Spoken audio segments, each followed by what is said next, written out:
And a wonderful afternoon or evening to you all. This is the Chattering Magpie, and I am so excited to be back to read some more Count of Monte Cristo. And I am joined by the gang. We are a smaller gang, but we're a gang. Hey gang, how are you? We are the gang. Yeah, so here I am with Ye and Patrick. And today we are going to be continuing our Count of Monte Cristo read.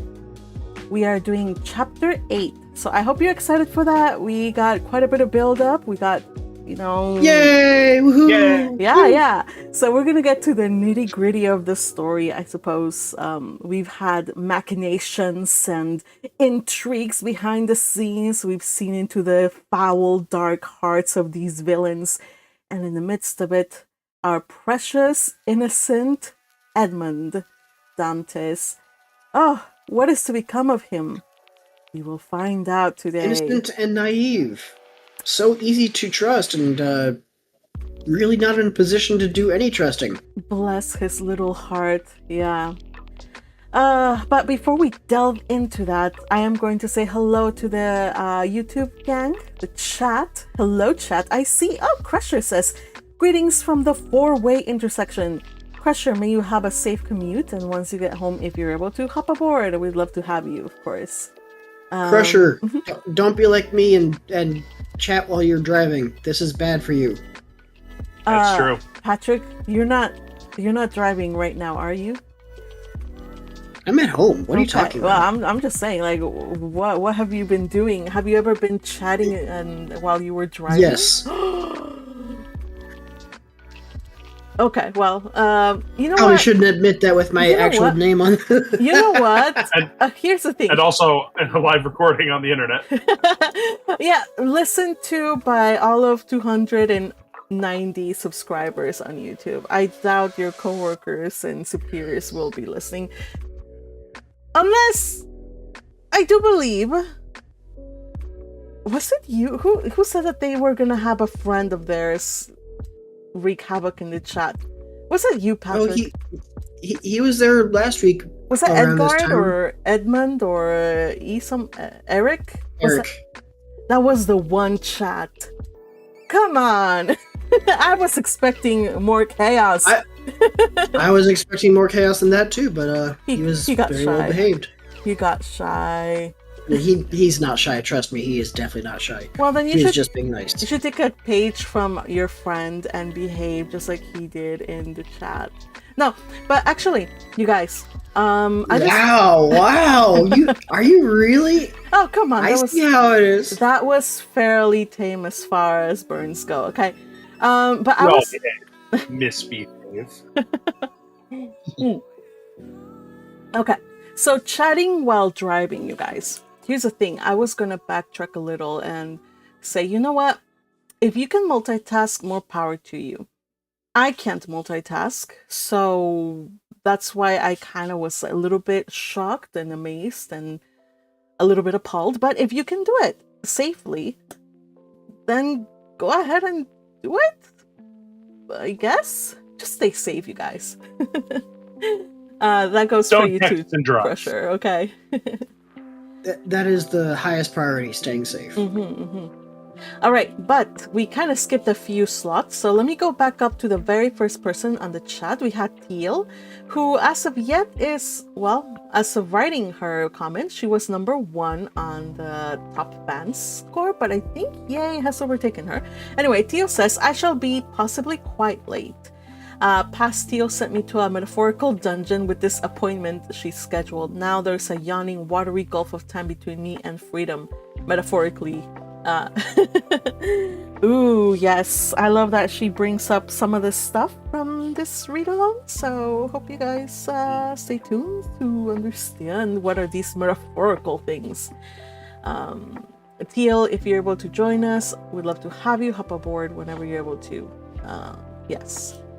Also, Little Butterfly says, have fun everyone, can't make it to the read-along tonight, so I look forward to listening to the replay later. Alright, I hope you enjoy the replay. Shame that you can't join us, but maybe next time, okay? Friday we'll have another read-along. Yay is also on the chat. Hey Yay, how are you? I'm good. Good. Oh, here's an update from Tio says, I'm here to listen and I'll be around for the after chapter discussion too, most likely, if you're gonna be willing. Okay. All right, Teal. Enjoy the read along. We will try to do our best. Okay, so before we also we had Yay says voices, intrigues, Crusher greetings from as he drives. No, do not summon the gendarmes, Teal. And finally we have Fuji Petals floating in the river saying hello, Crusher. You know what? I've noticed that Fuji Petals always says hello to Crusher, but never to me. Oh my goodness. Why does this hurt my feelings? I don't know. Well, as my mom would say, that means you're just chopped liver. Owie! Owie! You didn't have to put it that way. I bet your mom said it with a kinder tone. I'm kind of a jerk sometimes. Okay, well, let's not get sidetracked again and talk about what we read in the last read along. So, read along number 7. Was it 7 or 6? Chapter 7. Yes, thank you. So we had our little read along, and for chapter 7, we had a particular interview. What did it entail, you guys? Entrapment. Our main man Villefort here, he wanted to do his best by this young Dantès fellow on the occasion of his marriage. Mm-hmm. And then things went wrong. Don't worry about it. Unfortunately, Edmond said a name that Villefort could not ignore. That's right. So, to make in case you haven't joined us in any of these read-alongs, I'll just kind of summarize a little bit. So this is during a time in France where everybody is like against Bonaparte. He's been exiled in Elba. And so, but there's still scatterings of his followers and devout, people that are still want him to get back on the throne. And so, unfortunately, Edmond, while he was doing his work as sailing his ship, he managed to get a hold of some incriminating letters.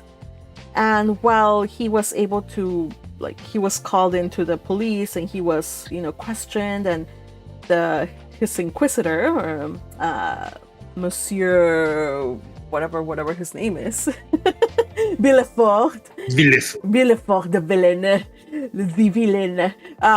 While Villefort was like, you know what, this guy, he's fresh, he look like he's like a kid, he's innocent, I can see it immediately, I'm gonna let him go. Besides, he wants to earn extra brownie points for his, from his betrothed who begged him to be merciful, right?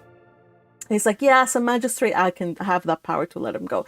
Unfortunately, like Ye and Patrick have said, this letter happened to be addressed to somebody of importance, somebody that Villefort could not overlook this crime after all, this quote-unquote crime. And because it turns out that, Villefort has a family that's a little bit not on the right side of the law or the right side of the political situation. And so he destroyed evidence of this letter that incriminated his own father, and then he told Dantès, okay, just wait a little bit. We have to run through these things. But if people come to question you about a letter, don't say anything about the letter. If they come to question you at all about anything at all, don't even bring up the letter. Don't bring up nothing. All right. And of course, Edmond thinks everything's going to turn out all right. But this next chapter, you guys, is titled Chateau d'If. I don't know, man. I don't know. It doesn't seem like he's going home, or if he is, he's going to a new, reinforced home. Hey, he's going to a chateau. That sounds good. Oh, that's true. A castle. You're right. You're right. I see all kinds of luxurious That's a very accommodations. ominous-looking picture you have on the screen there, Miss Magpie. Well, yeah. I don't know. Maybe we can find the garden is on the other side of that tower. Maybe there's gardens and fountains. I don't know. You see, Clearly, it's like Mont Saint Michel. It'll be fine. exactly. Let's use our imaginations and be optimistic. All right, everybody, let's get started. Today, the three of us are reading. I am going to be doing narrating, of course. Edmond will be read by Patrick. Guard Gendarmes is going to be Ye. The Jailer is also going to be read by Ye. And the Corporal will be read by Patrick. And again, our highlighting MVP is Teal, who is currently listening in but not among us. So, Teal, thanks a bunch, darling. Okay, everybody, ready? Ready. Ready! Let's do this! Let us go. Application of chopstick. Okay, Oh my god, why didn't you do this before the stream? because I was in a hurry. All right, settle down. Chapter 8. The Chateau d'If. The commissary of police, as he traversed the antechamber, made a sign to two gendarmes, who placed themselves one on Dantès' right and the other on his left. A door that communicated with the Palais de Justice was opened, and they went through a long range of gloomy corridors whose appearance might have made even the boldest shudder. The Palais de Justice communicated with the prison, a somber edifice that from its grated windows looks on the clock tower of the Aculi. After numberless windings, Dante saw a door with an iron wicket. The commissary took up an iron mallet and knocked thrice, every blow seeming to Dantès as if stuck on his heart. The door opened. Two gendarmes gently pushed him forward, and the door closed with a loud sound behind him. The air he inhaled was no longer pure, but thick and mephitic. He was in prison. He was conducted to a tolerably neat chamber, but grated and barred, and its appearance therefore did not greatly alarm him. Besides, the words of Villefort, who seemed to interest himself so much, resounded still in his ears like a promise of freedom.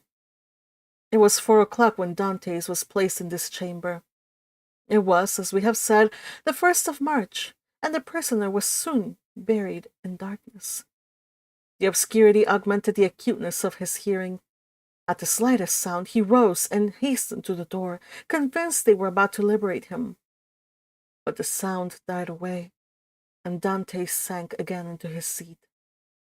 At last, about 10 o'clock, and just as Dantès began to despair, steps were heard in the corridor. A key turned in the lock. The bolts creaked. The massy oaken door flew open, and a flood of light from 2 torches pervaded the apartment. By the torchlight, Dantès saw the glittering sabres and cabines of 4 gendarmes. He had advanced at first, but stopped at the sight of this display of force. Are you come to fetch me? Asked he. Yes. Replied the gendarme. By the orders of the deputy procureur? I believe so. The conviction that they came from Monsieur de Villefort relieved all Dantès' apprehensions. He advanced calmly and placed himself in the center of the escort. A carriage awaited at the door, the coachman was on the box, and a police officer sat beside him. Is this carriage for me?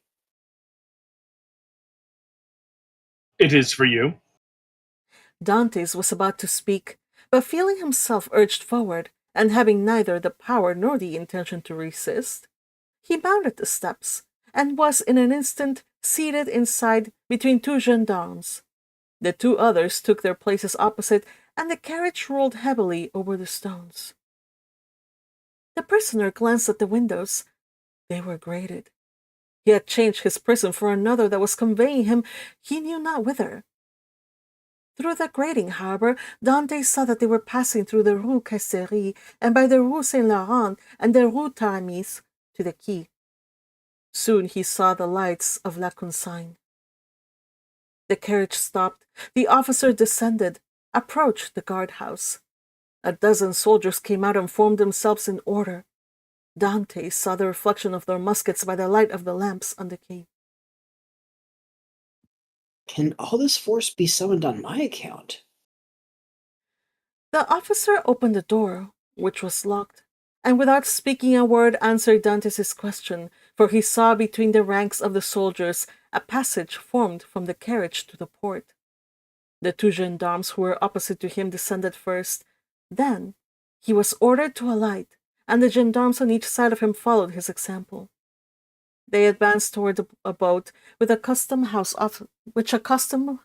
officer held by a chain near the quay. The soldiers looked at Dantès with an air of stupid curiosity. In an instant he was placed in the stern sheets of the boat between the gendarmes, while the officer stationed himself at the bow. A shove sent the boat adrift, and 4 sturdy oarsmen impelled it rapidly toward the pilon. At a shout from the boat, the chain that closes the mouth of the port was lowered, and in a second they were, as Dantès knew, in the Frioul and outside the inner harbor. The prisoner's first feeling was of joy at again breathing the pure air, for air is freedom.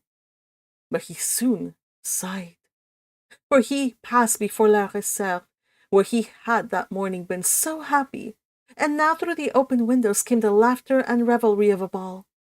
Dantès folded his hands, raised his eyes to heaven, and prayed fervently. The boat continued her voyage. They had passed the Tête de Mort, were now off the Anse du Pharo, and about to double the battery. This maneuver was incomprehensible to Dantès. Whither are you taking me? You will soon know. But still, We are forbidden to give you an explanation. Dantès, trained in discipline, knew that nothing would be more absurd than to question subordinates, who were forbidden to reply, and so he remained silent.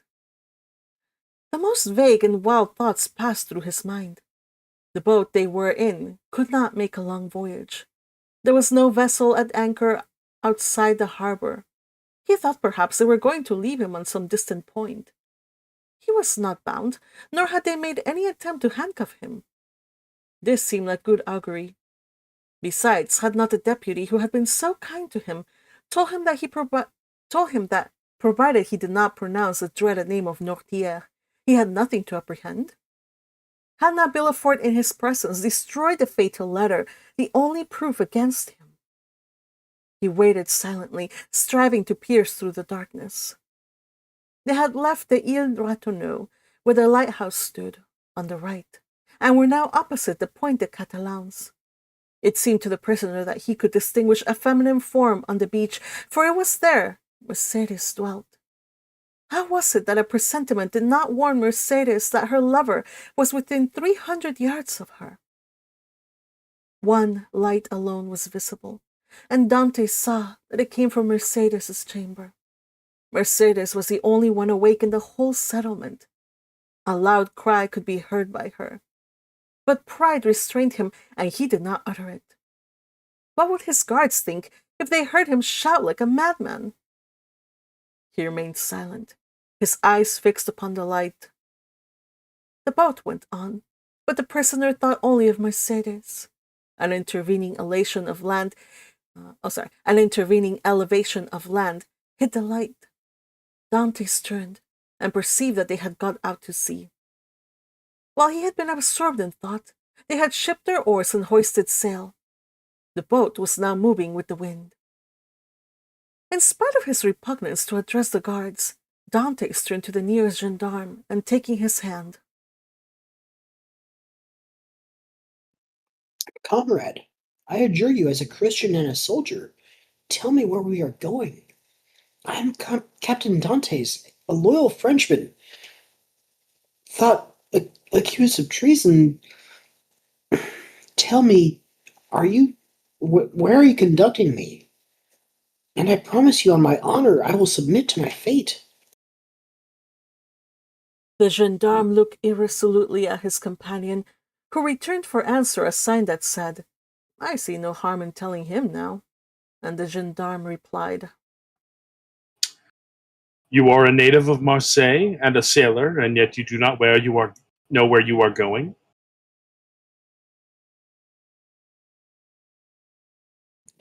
On my honor, I have no idea. Have you no idea whatever? None at all. That is impossible. I swear to you, it is true. Tell me, I entreat.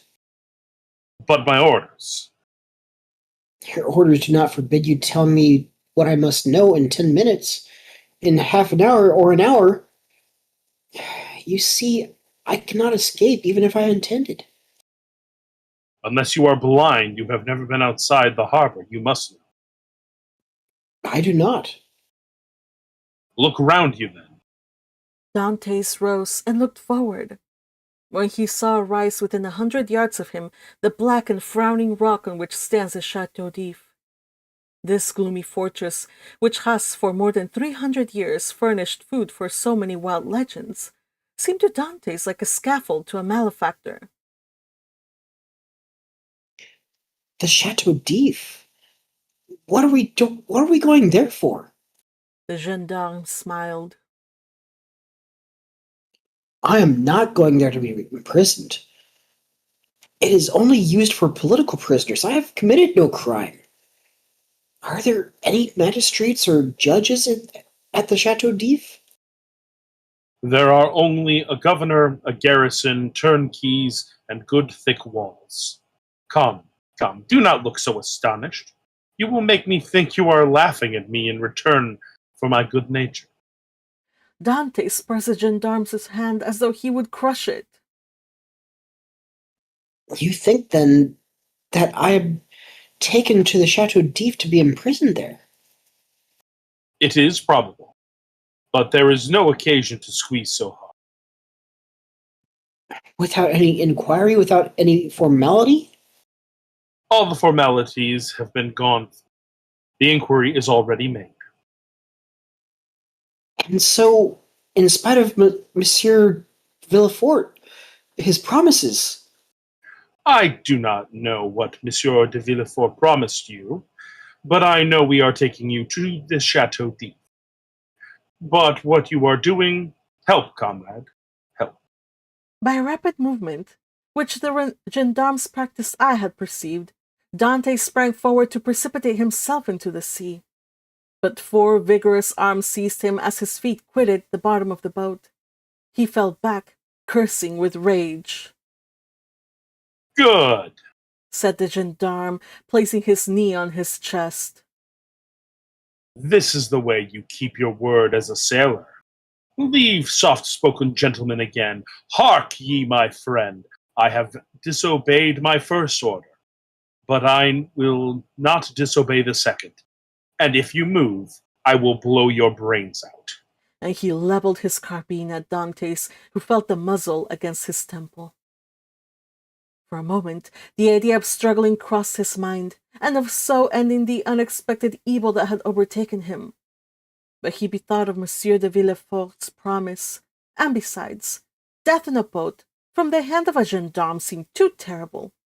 He remained motionless, but gnashing his teeth and wringing his hands with fury. At this moment the boat came to a landing with a violent shock. One of the sailors leaped on shore. A cord creaked as it ran through a pulley. Dantès guessed they were at the end of the voyage, but that they were mooring the boat.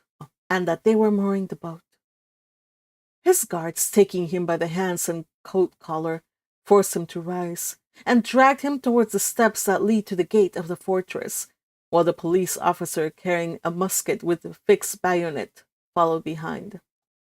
Dantès made no resistance. He was like a man in a dream. He saw soldiers drawn up on the embankment. He knew vaguely that he was ascending a flight of steps. He was conscious that he passed through a door and that the door closed behind him. But all this instinctively, as through a mist. He did not even see the ocean, that terrible barrier against freedom, which the prisoners look upon with utter despair. They halted for a minute, during which he strove to collect his thoughts. He looked around. He was in a court surrounded by high walls. He heard the measured tread of sentinels, and as they passed before the light, he saw the barrels of their muskets shine. They waited upwards of 10 minutes. Certain Dantès could not escape, the gendarmes released him. They seemed awaiting orders. The orders came. "Where is the prisoner?" Said a voice. Here. Replied the gendarmes. "Let him follow me. I will take him to his cell." Go. Said the gendarmes, thrusting Dantès forward. The prisoner followed his guide, who led him into a room almost underground, whose bare and reeking walls seemed as though impregnated with tears. A lamp placed on a stool illuminated the apartment faintly, and showed Dantès the features of his conductor, an under-jailer, ill-clothed and of sullen appearance. "Here is your chamber for tonight. It is late and the governor is asleep. Tomorrow, perhaps, he may change you.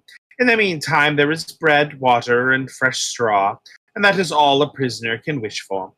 Good night."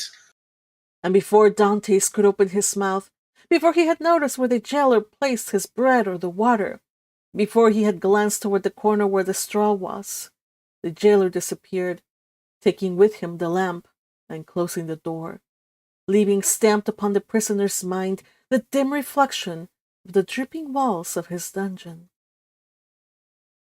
Dantès was alone in darkness and in silence, cold as the shadows that he felt breathe on his burning forehead. With the first dawn of day, the jailer returned, with orders to leave Dantès where he was. He found the prisoner in the same position, as if fixed there, his eyes swollen with weeping. He had passed the night standing and without sleep. The jailer advanced.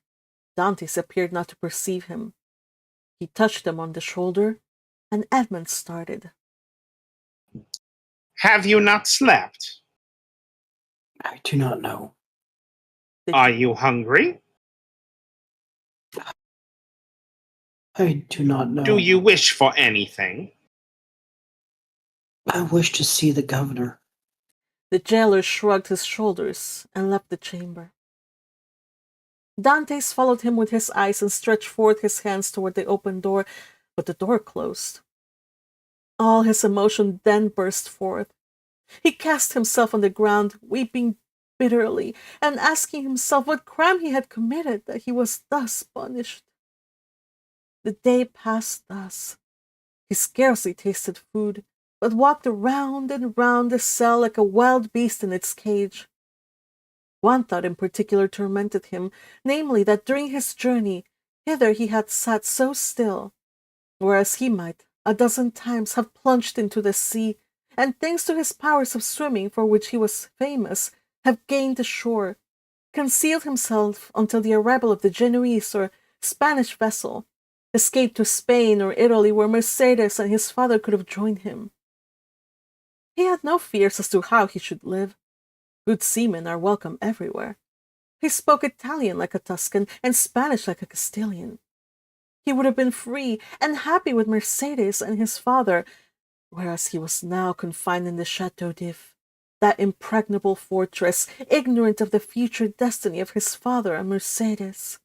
And all this because he had trusted to Villefort's promise. The thought was maddening, and Dantès threw himself furiously down on his straw. The next morning, at the same hour, the jailer came again. "Well, are you more reasonable today?" Dantès made no reply. "Come, cheer up. Is there anything that I can do for you?"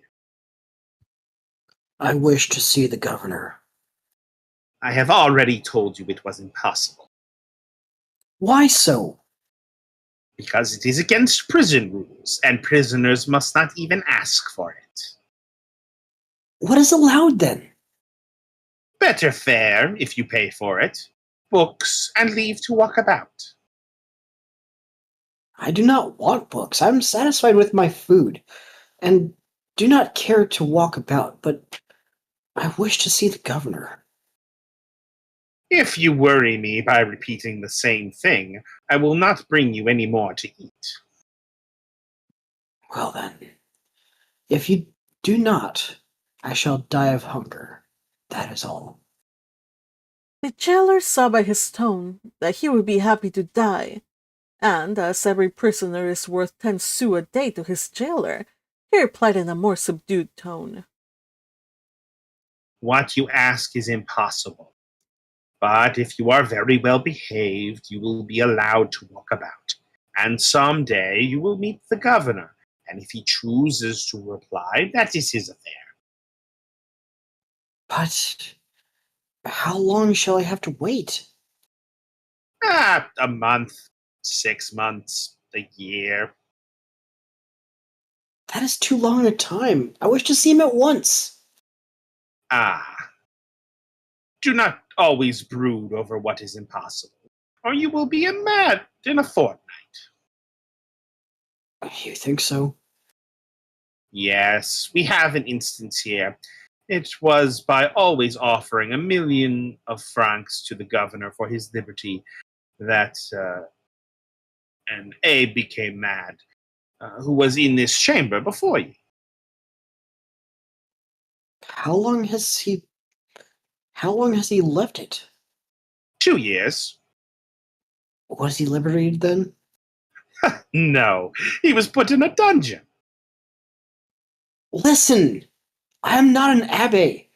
I am not mad. Perhaps I shall be, but at present, unfortunately, I'm not. I will make you another offer. And what is that? I do not offer you 1,000,000, because I have it not.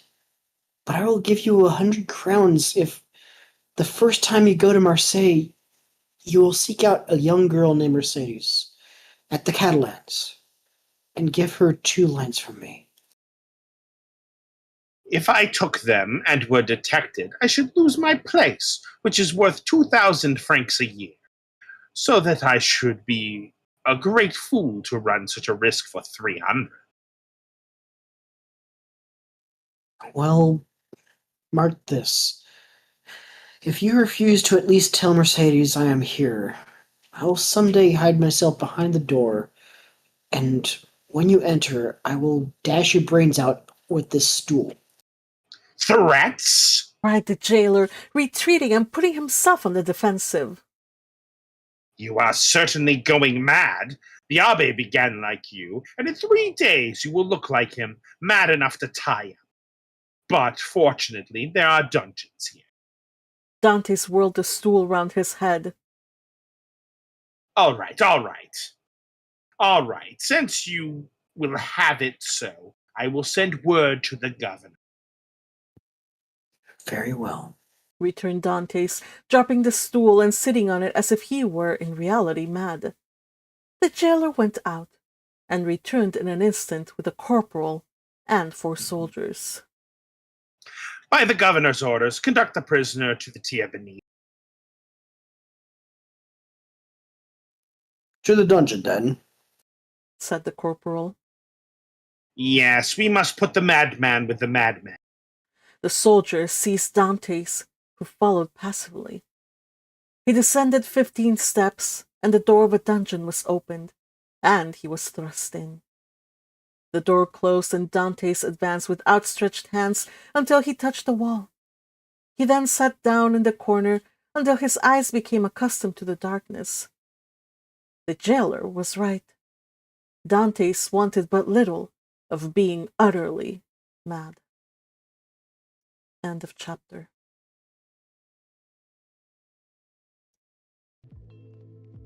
I continue to be the villain. Oh man. Theo, welcome. No. Okay. Yeah, she joined shortly after we started reading. I Yep. know. Howdy, Teal. I saw, but I couldn't just stop the reading to say hello. I could Yeah. never. Yeah. The show must go on. Right? But welcome. All right. So let me see. I want to read another chapter, you guys. Or we could just end it can. here and talk. The next one is pretty short. We could do It's it. pretty short. It's even shorter than 8, to be honest. Yeah, we should do that, right? All right, let's look up the you guys professionalism in our I'll take I'm already pulling it up. I'll take one, and then Fernand Mondego. dude. Okay. I can okay, only. hold on a second. Hold on a second, Patrick. Let Teal have her pick, and then you can pick. Let's do that, okay? Should I call him Ferdinand? Teal, what do you want to read from chapter 9? I suppose I can do the lady. It says Mercedes. I believe Renee also speaks, and I just forgot to include her. Okay, so Mercedes and Renee. Mm-hmm. All right. I am adding them on my list. Nice. There we go. All right. I mean, I'm obviously Villefort. All right, Patrick. I already chose two, so Yeah, I didn't hear what they were. I chose the role 1 and Fernand Mondego. Fernand and 1. Or Ferdinand, as we like to call him. Patrick. All right. And forever. There is another. There is a third. There is a Marquis de Saint-Méran. I'll take another. So, Okay. okay. Another. That's the 8. I'll be a third then. We can split those up evenly between the non. Makes sense. And then I can take Marquis Saint-Méran. Okay. And if I could take the Marquise, because it's another role that I forgot to list. I So don't know you're what- the Good to know. Marquise. Marquise. You know what? It's Marquis and Marquise. I looked it up. Marquis and Marquise. Oh, you looked it up. Okay, So the yay. guy is a Marquis. The girl is a Marquise. Mhm. Okay. All right. Thank you. There we go. Okay, so Marquis is Patrick, right? And Marquise is Steele. Or since we're doing a French story, oui. We sorry. Oh my gosh. Let me take a drink of water. Your voice broke a little bit. I know it did. Let me take a refreshing draft. Hydrate. Hydration. Make sure you wet your whistle. I love that. Okay. That's Scottish? Scottish? Yes. Kinda, yeah. Something like it. Okay. So we're gonna be reading chapter 9, the evening of the betrothal. Oh, this is going to be so sad. Oh no. I'm going to hate Villefort forever and ever. Amen. Okay. I thought you already did. But even more so, this is gonna be so sad. I didn't expect that we would get a full-on scene. Oh no. Alright. Let me just check out some of the chat while we were reading. Teal, you wrote, by the way, the Chateau d'If is a real island fortress and prison, and Mark Twain was one of the first to visit it for tourist purposes all the way in 1867. I definitely enjoyed this little bit of historical trivia here, because I enjoyed Mark Twain, even if he was a misanthrope. I think I read a book of his called Innocents Abroad, but I don't know if no, this wasn't it. There was another book about him traveling that probably... He mentions this visit to the Chateau d'If in Innocents Abroad, so... Okay, so it was Innocents Abroad. Okay, awesome. So in Man in the Iron Mask, was he held prisoner in Chateau d'If, or... Oh, it's Crusher. Historically, they at one point thought so, but there's no evidence he ever stayed at the Chateau d'If. Fair I enough. wonder if it was further inland, because if I remember correctly, or maybe I don't remember correctly, it's been years. Wasn't that closer to like the center, the Paris and stuff like that? Yeah. That one took place. So I'm guessing like some kind of royal dungeons or something like that over there. I'm trying to remember, because I remember there was a movie I'm trying to mean, recall same Leonardo name. DiCaprio right now. That's what I was about to ask. I think that was one of the first roles I ever saw him in. I mean, aside from Titanic. Yeah. That was when he was heartthrob. And when I was still young enough to date I mean, him or to be dated for- by him. there you go. There you go.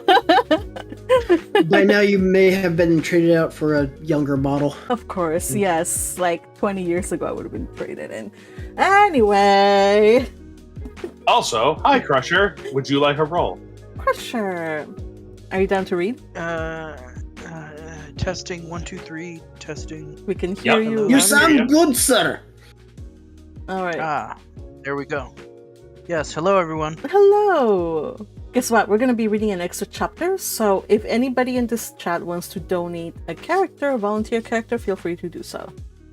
Oh, sure, I'll read. I need a link though. Okay, I'll put the link. You guys, meanwhile, state what role you would like to give up. I just put it in voice chat. All I right. think he means the link. Oh, the link. Yeah, Okay. I put in link. Oh, Yeah, I okay. did. I was going to paste it too. Gosh. So the three roles that I have are one, Marquis de Saint Maron, and Fernand Mondego. You can choose any one of those. I don't care.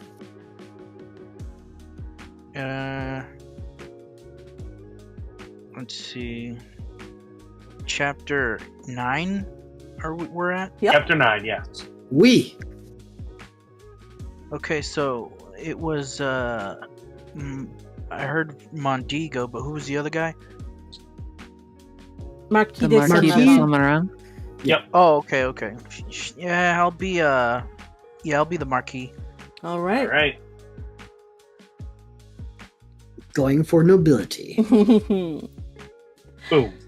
All right.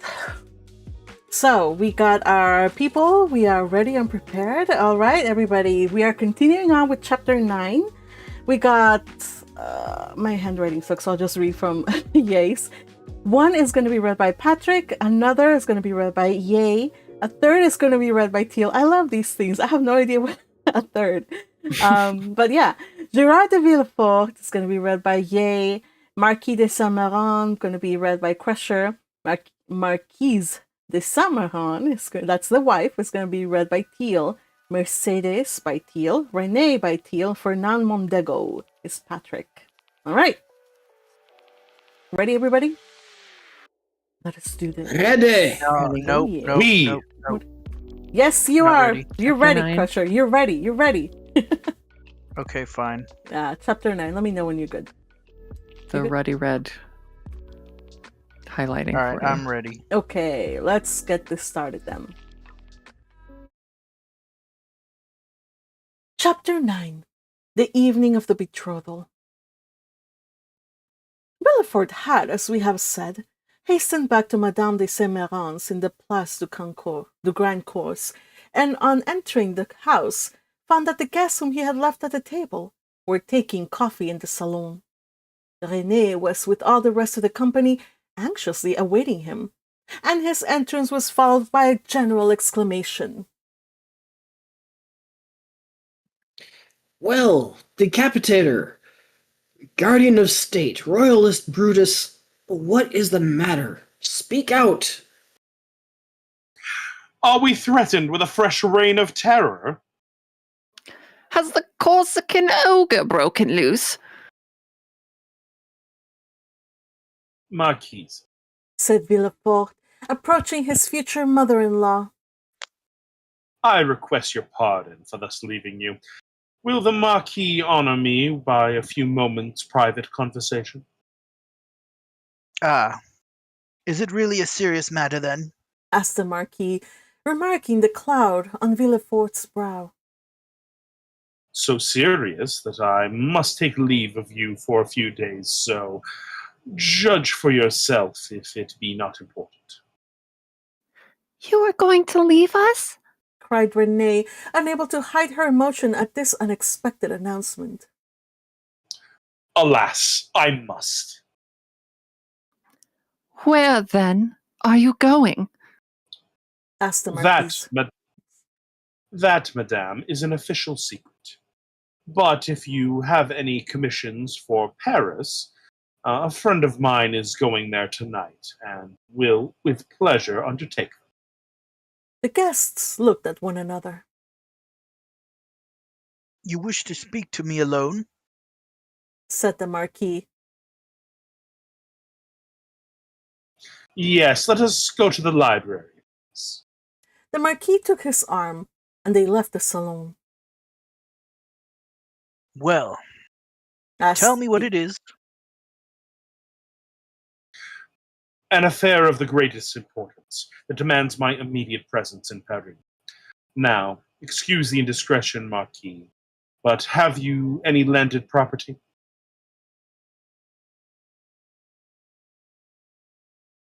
All my fortune is in the funds, 700,000 or 800,000 francs.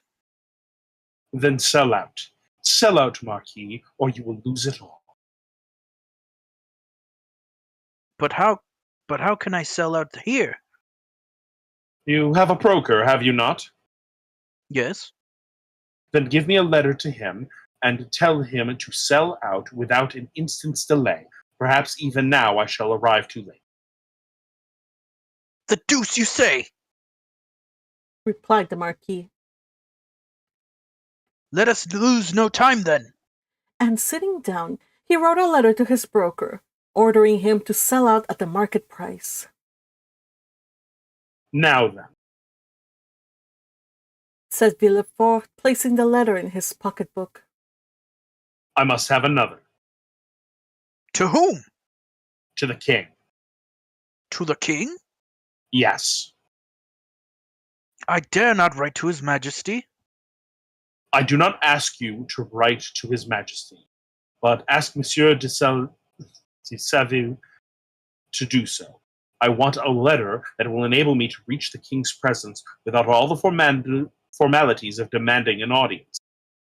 That would occasion a loss of precious time.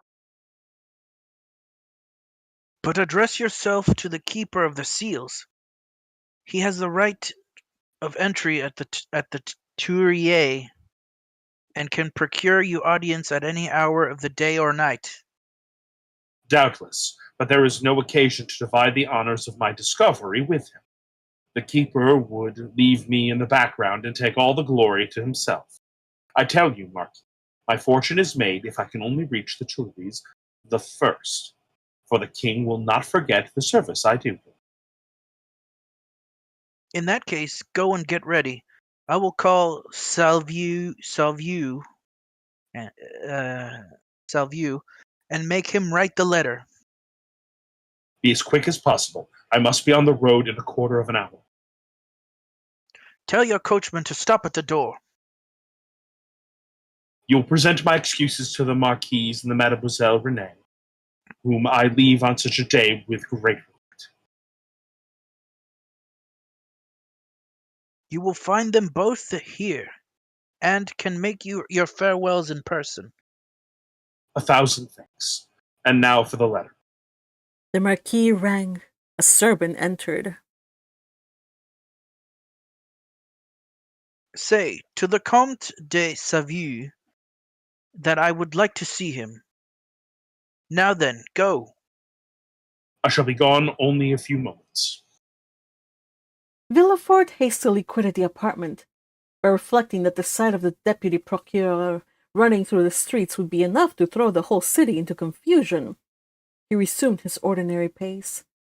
At his door he perceived a figure in the shadow that seemed to wait for him. It was Mercédès, who, hearing no news of her lover, had come unobserved to inquire after him. As Villefort drew near, she advanced and stood before him. Dantès had spoken of Mercédès, and Villefort instantly recognized her. Her beauty and high bearing surprised him. Sorry, you guys. And when she inquired what had become of her lover, it seemed to him that she was the judge, and he the accused. The young man you speak of is a great criminal, and I can do nothing for him then. Sorry. I lost my place. I'm sorry. Here we go. I found it. Could you go? Mercedes burst into tears. Yeah. Could you repeat again, please? The young man. The young man you speak of is a great criminal, and I can do nothing for him, mademoiselle. Mercedes burst into tears, and as Villefort strove to pass her, again addressed him. But at least tell me where he is, that I may know whether he is alive or dead. I do not know. He is no longer in my hands, Replied Villefort, and desirous of putting an end to the interview, he pushed by her and closed the door as if to exclude the pain he felt. But remorse has not thus vanished. Like Virgil's wounded hero, he carried the arrow in his wound, and arrived at the salon. Villefort uttered a sigh that was almost a sob, and sank into a chair. When the first pangs of an unending torture seized upon his heart. Then the first pangs of an unending torture seized upon his heart. The man he sacrificed to his ambition, that innocent victim immolated on an altar of his father's faults, appeared to him, pale and threatening, leading his affianced bride by the hand, and bringing with him remorse, not such as the ancients figured, furious and terrible, but that slow and consuming agony whose pangs are intensified from hour to hour up to the very moment of death. Then he had a moment's hesitation. He had frequently called for capital punishment on criminals, and owing to his irresistible eloquence they had been condemned. And yet the slightest shadow of remorse had never clouded Villefort's brow, because they were guilty. At least he believed so. But here was an innocent man whose happiness he had destroyed. In this case he was not the judge, but the executioner. As he thus reflected, he felt a sensation we have described, and which had hitherto been unknown to him, arise in his bosom and fill him with vague apprehensions. It is thus that a wounded man trembles instinctively at the approach of the finger to his wound until it be healed. The Villefort's was one of those that never close, or if they do, only close to reopen, more agonizing than ever. If at this moment the sweet voice of Renée had sounded in his ears, pleading for mercy, or if the fair Mercedes had entered and said, In the name of God, I conjure you to restore me my affianced husband, his cold and trembling hands would have signed his release. But no voice broke the stillness of the chamber, and the door was opened only by Villefort's valet, who came to tell him that the travelling carriage was in readiness. Villefort rose, or rather sprang from his chair, hastily opened one of the drawers of his desk, emptied all the gold it contained into his pocket, stood motionless an instant, his hand pressed to his head, muttered a few inarticulate sounds, and then perceiving that his servant had placed his cloak on his shoulders, he sprang into the carriage, ordering the postilions to drive to Monsieur de Saint-Méran's. The hapless Dantès was doomed. As the Marquis had promised, Villefort found the Marquis and Renée in waiting. He started when he saw Renée, for he fancied she was again about to plead for Dantès. Alas, her emotions were wholly personal. She was thinking only of Villefort's departure. She loved Villefort, and he left her at the moment he was about to become her husband. Villefort knew not when he should return, and Renée, far from pleading for Dantès, hated the man whose crime separated her from her lover. Meanwhile, what of Mercedes? She had met Fernand at the corner of the Rue de l'Horloge. She had returned to the Catalans, and had despairingly cast herself on her couch. Fernand, kneeling by her side, took her hand and covered it with kisses that Mercedes did not even feel. She passed the night thus. The lamp went out for want of oil, but she paid no heed to the darkness, and when dawn came, but she knew not that it was day. Grief had made her blind to all but one object. That was Edmond. You are there.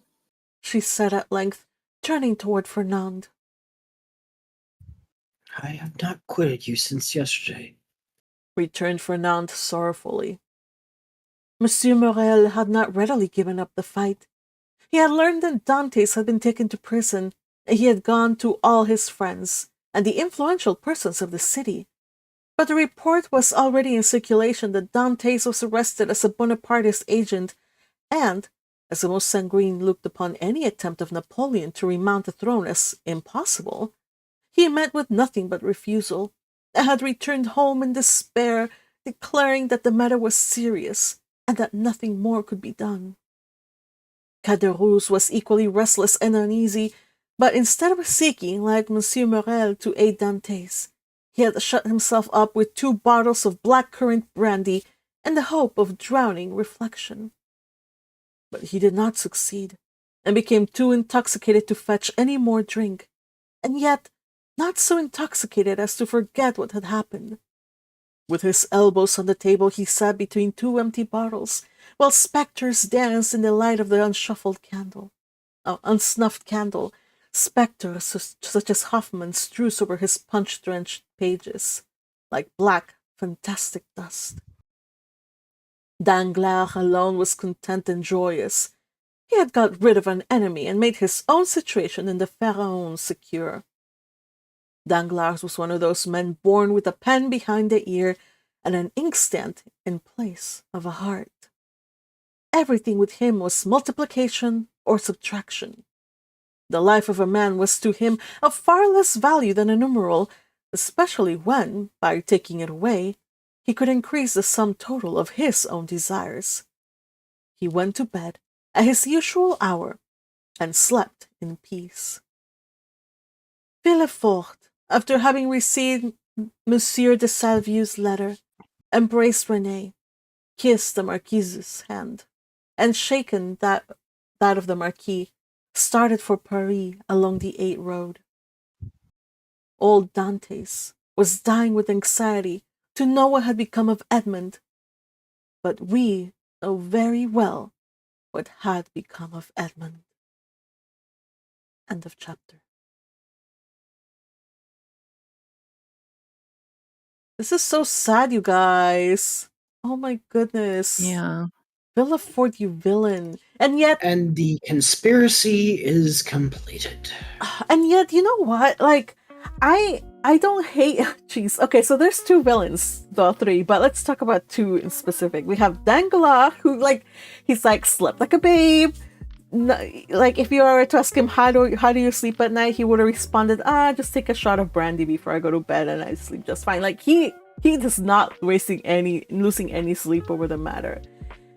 But Villefort, he could have been a good man, but he decided not to. Oh man. Well, he had his family pride to worry about. Not just Ambition. pride. There was the ambition. It wasn't just his family pride, like oh my gosh, my father. But there was also And his ambition. political standing. Yeah. Don't forget that. Yes. I think that swayed him a lot more. Like the opportunity to ingratiate himself to the king. That was what he was after. And oh, so sad. And the It's sad part is, of interesting. course, go ahead. I was going to say, it was interesting the way Villefort externalizes his conscience. He's like, Renée, please, beg for this man's mercy once more. Mercedes, please, just say you want your husband back. Maybe I'll finally relent. Just But open neither the of them door, did. And he right? just, yeah. Like he's like, if she could just open the door and barge right in. Right. Like she would do that. Of course, the sad part about all of this is that, based on what we know of Dantès, if Villefort had let him go, everything would have been fine. He would have probably got his ambition and Yeah. wouldn't have faced any consequences. Yeah, man. Yeah, it's a lot Not of that we what know he's ifs. gonna face Yeah, consequences. yeah. I mean, it's a whole bunch of what ifs. Like in everything. Like, what if this would happen? Maybe. You know what? It's painful to think of the what ifs because, like, Villefort did not set out as a villain. He set out as a self-righteous prig, yes. But then again, like his whole class is kind of in the same.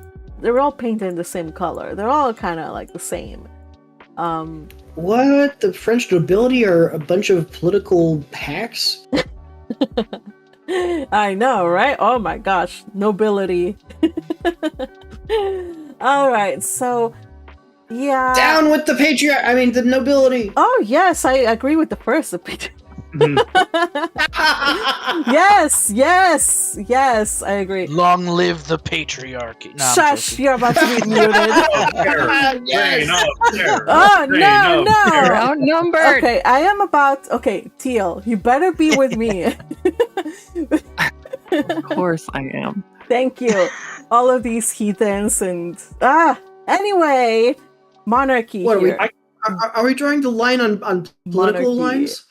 Or I mean gender lines? Let's go back to the I gotta say, I'm down with destroying the patriarchy. I just also want to destroy the monarchy. Yes, both. Why not both, right? Yes, 3-2. All right. So yeah, we have. You know what surprised me though? Like the amount of trust that his future father-in-law has on him. Like immediately he told him like sell out. He's like sure, whatever. Like you tell me. Like didn't even ask why. Didn't second guess him. He was like, I will immediately sell out everything because you tell me to. I'm like, whoa, that's major trust right there. Considering that that's his father-in-law's a marquis. And relatively speaking, Villefort is just kind of climbing up barely. But True, but he was about to marry into the family, and also clearly he had some reason for doing so. yeah. The market is about to crash. Sell everything. Well, we haven't yet quite gotten to how much or what he's going to tell the king, but I mean we can all kind of guess. And Crusher generated a comic, but it has a little bit of spoilers, so we will not read it. Let me see. But next time we shall read it. Don't worry. Let me see if I can. Should I censor the second one? I can do that. We can show it next time. I'm show the first one. Wait, where is it? Here we go. Here's the first one. This letter is wait, I'm reading it from left to right. I mean, from right to left, like manga. Dantès is brought before. Villefort examines the letter. He warns Dantès to keep quiet. Dantès, this is something that Dantès does not ask. He doesn't ask, but why? He just says like, okay, like everybody in this book, it just like hears like something from Villefort, and they just immediately do it without asking, like, yo. I'm guessing though that there's people that just kind of cut a kind of figure, like they immediately get like earn people's trust by how they carry themselves and like also their position in life. Again, Villefort is a magistrate, so that he does that have that going for him. Still, like it would have. I feel sorry for Edmond. He was being rowed peaceably out into the ocean. He could have jumped at any moment, and he did not, because he did not know. Oh no. Well, he did at one point, or he tried to. Oh yeah, but that was. But they tackled him and put a gun to his head. Well, yeah, but he only did it when he like by the time he tried it, like the guard was already like prepared for it, you know. So there could have been a chance like he could have moved like a minnow through the water, slice through the air, and jump into the dark ocean, and then he could have thumbed up his nose at them. It could have happened. He wasn't in denial. He was like, no, it's fine. Villefort, he's got my back. Oh, there's so many takeaways we could get from this. Oh. And the whole time that they're rowing past shore and he's looking at Mercedes' dwelling, I'm thinking, Mercedes, I'm here! Right? But it's funny because it says like he did not want to, like it was pride that kept him quiet. So he didn't want to be like shouting like a madman, like, oh, mommy, come and help me. He wanted to, Man's pride. He does not call out for help. He does not cry. Screw pride. Yeah. All right. Teal So I says- guess I have a question for people. Okay. Of our three principal villains that we've now gotten to spend some time with, who's the worst of them? Shall we take a poll? Danglars. Yeah, let's take a poll. Let's take a poll. Start a poll. The first would be Danglars. Danglars. Then we have Fernand. Then we have Ferdinand. Then we have Villefort. And just because we can add Caderousse. Start poll. And then Patrick, because he keeps calling him Ferdinand. Blast! I already started the poll. Yeah, I should have put. I should have put Patrick. And we're supposed to go off what we've read so far, not Yes. the entirety of the story, Yes, right? yes, just by what we know so far. By the way, Crusher does bring up a good point. The stream needs more likes. Yeah, so if you are enjoying these read-alongs, like, share, subscribe, comment. Let me know what you think about our performance. I think everybody did amazing in this one. Sorry for choking a little bit. But then again, reading some stuff in French, like trying to read the French pronunciation, some stuff, like I'm like, reaching to the back of my throat, for those sounds. So, excuse me. Swallowing those R's can be very difficult. Darn it, where are the Canadians? Canuckians. Why do you ask? I mean, where's Noemi and friends? Oh, Fergie! Fergie, where are you? that is true. I don't know if Fergie knows much French, but we know for sure we do have. Wait, Ed is also from around that area, though, right? From close to where. Yeah. So he should. Yeah. Well, it's a pity Ed's not here too. Noemi. I still think that one name that everybody was tripping on was Salvio. Salvio. Salvio. I think that's how it's supposed to be pronounced, but I think it's yeah, because vieux is just old in French. Yeah. Le vieux. All right. So according to we have 4 votes. Everybody cast their vote already. We have 5 viewers and only 4 votes, but I don't think Maybe I'm counted as a viewer. I don't know.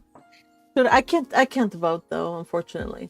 All right, so I'm gonna end the poll. Apparently, Villefort is the villain here. Everybody has agreed. Well, 2 people agree. I call hacks.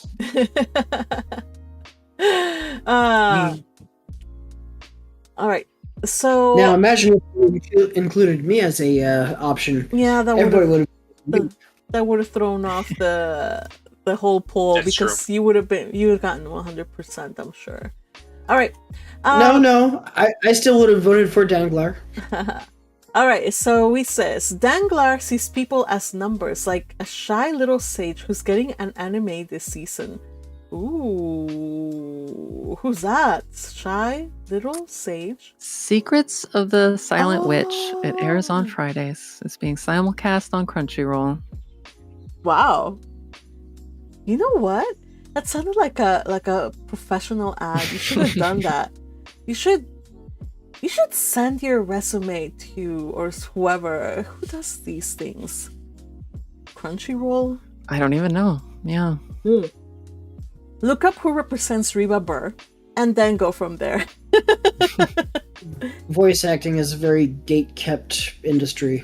Well, if you don't Yeah. try, you don't get anywhere. I tried to get in it, but I have an accent, and they did that. That's why I couldn't get into it. I've also heard there is a bit of a casting couch for certain circles. Boo-hoo, boo-hoo.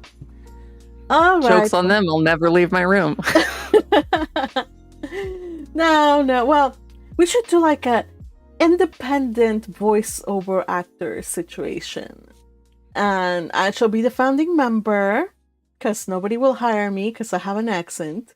And then I shall rope people in. So I have Teal already in my numbers. Yes, Teal. Yes, yes. And Sure. if anybody here, well, we have Yay and Patrick, and we can start something here. The five of us. You know what? Why the heck not? We would need an immense amount of capital in order to get our own thing started. Aww. I will say I just looked it up, and both Reba Burr and Armin Taylor are both from Washington and both kind of my age. So No way! Really, I didn't know that. Oh, that's so cool. That's so cool. I had stalked a little bit of Armin Taylor, but I did not know that Reba Burr also. Cool. Yeah. Well, if that's not a sign, Teal, I don't know what is. Maybe you can write to them like, I am a great fan of yours. Can you give me like some pointers how to get ahead in the industry or something? I don't know. Anyway. Quit now while you're ahead. All right, you guys. So, anything more about back to this read along, chapters 8 and 9. Anything you want to remark upon? Else you want to remark upon? Yeah, at this point, Villefort is the worst of the bunch because he knows for a fact that that Dantès is an innocent man. He doesn't really know Dantès, so he's not doing it out of a flawed human emotion like the others. He's just doing it because he's just a corrupt authority. I have to beg to differ because I think it's Danglars. He's the one who's the most malicious here because Villefort. But he has no authority. So he's just doing it out of a flawed human emotion. He is the one who started the whole conspiracy. He roped in Fernand and Caderousse, and they were the ones who presented that letter of falsified witness to Villefort. And Villefort, he's just trying to defend his own, standing within society. Yeah, but at the same time, he's supposed to be but he has authority. Yeah, he's a magistrate. He's supposed to represent good, and he isn't. So, in a way, he's betraying his own ideals. Oh, Teal, you wanted to say something earlier. I was going to explain. I voted for Fernand, and I might be biased because I've read the entire book before, but I don't think so because he specifically wants Edmond Dantès to die or to suffer. He is the most against Edmond Dantès for stealing Mercedes from him. So he's the one who sent in the letter anonymously, though he didn't have, the brains to write it initially. Oh. And yeah, he's just a very violent, not good, amoral character. Okay. All right. Right. I don't disagree. He's a rotten character, but at the time he has no authority. So that's true. Abuses of authority are no good. Yeah. And that's what everyone's complaining of, that Napoleon's been doing. So they're giant hypocrites. Down with the monarchy! Well, to go under another type of monarchy. Okay, well, we can't catch a break around here, can we? Team. So, I mean, I'm not disputing any of you guys. It's I think they're all valid. They're all terrible in different ways. So yeah, valid 100%, whichever you choose. And we'll see as time goes on how this, because I think this moment is going to impact their lives significantly going forward.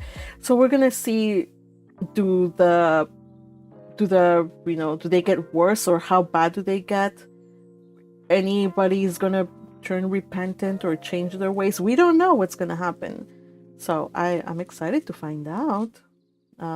Here's how I view it. Like, is the biggest villain at this point just a bunch of shiksas, or let's say like a Veronica? Shiksa.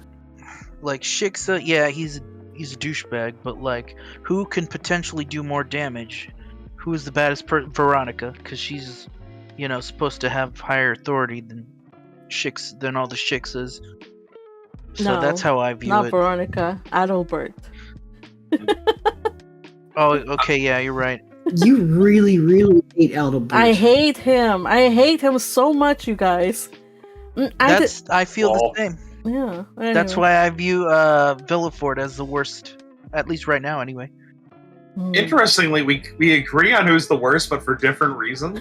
Because for me, it's all about like it's the fact that he chose to do something evil, whereas Danglars, he's a monster. I understand why he's doing it, and he's going after his ambition. Same with Fernand, but like Villefort, he had every reason to be a good person, and then a situation presented itself where he could have been the better person or been the monster, and he chose to be the monster. Yeah, it feels like Danglars, he is, a sociopath, psychopath, whatever. Like, it's in his nature. Like, the book describes it. He's the type who would, he would not lose a bit.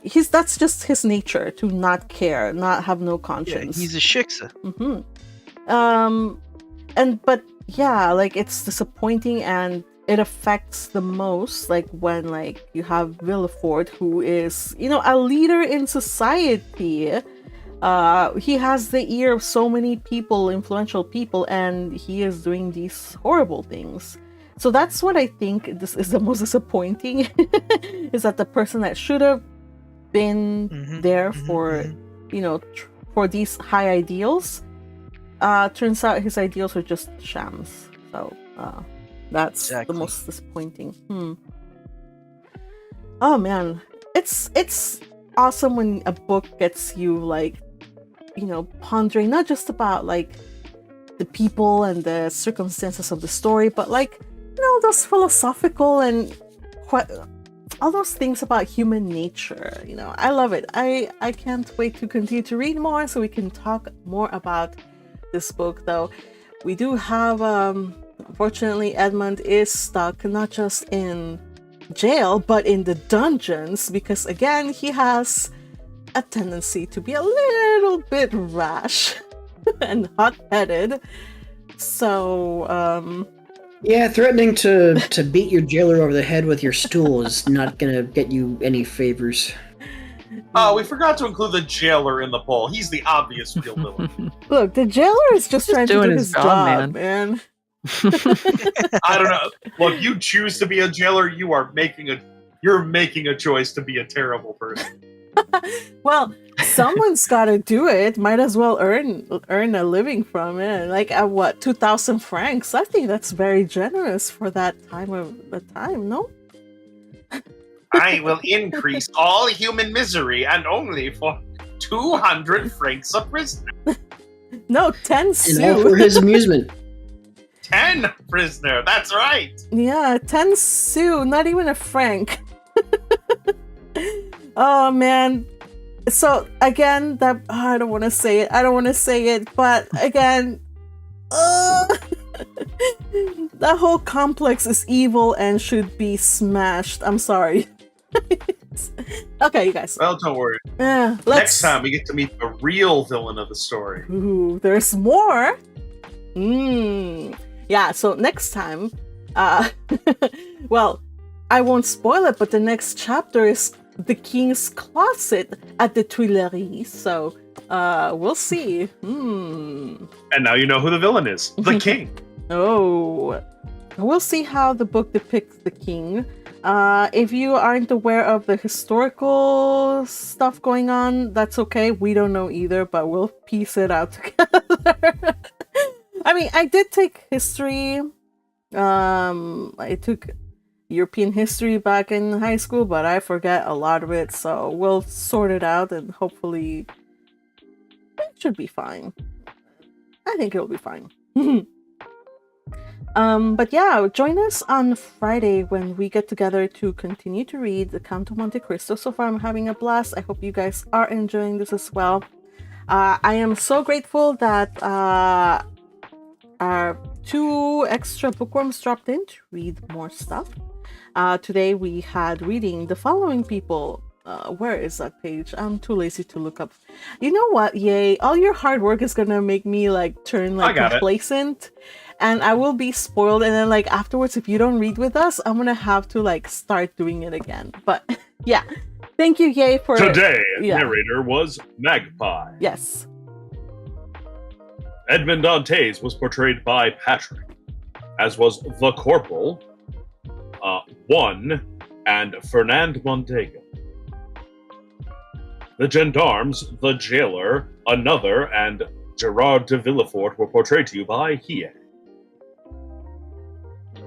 The Marquis de Saint-Marin, Mercedes, and Renee were all brought to you by Teal, and the Marquis de Saint-Marin was brought to you by Crusher. Special thanks to Teal for being the highlighter MVP. Bravo! The world awaits you guys. I think you guys would be great voice actors. Thank you. All right, you guys. So we're taking off now. Tomorrow, let's see. On the calendar, we have. You guys are invited. I'm gonna be doing a watch party of one of my favorite movies of all time. Amélie. Again, it's a French movie. Maybe it'll help me to work on my little French pronunciation. I doubt it will, but it's a great movie. So if you haven't watched it, hop aboard. I do think there's one thing we must remember to do before we leave for the day. Oh. And that is to remind everybody to please like and subscribe and follow your Magpie. All your engagement is very much welcome and encouraged because it helps improve the channel. So please do. Thank you. Yes, please support this channel. We would love to reach 1,000 subscribers one day. All right, you guys. I hope you have a wonderful rest of your day or of your evening. We will see you on Friday or on Thursday if you want to join us for the movie watch party.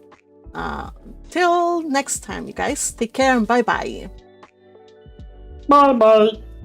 Adios. Au revoir. Bon voyage. Goodbye. Yes, let's goodbye.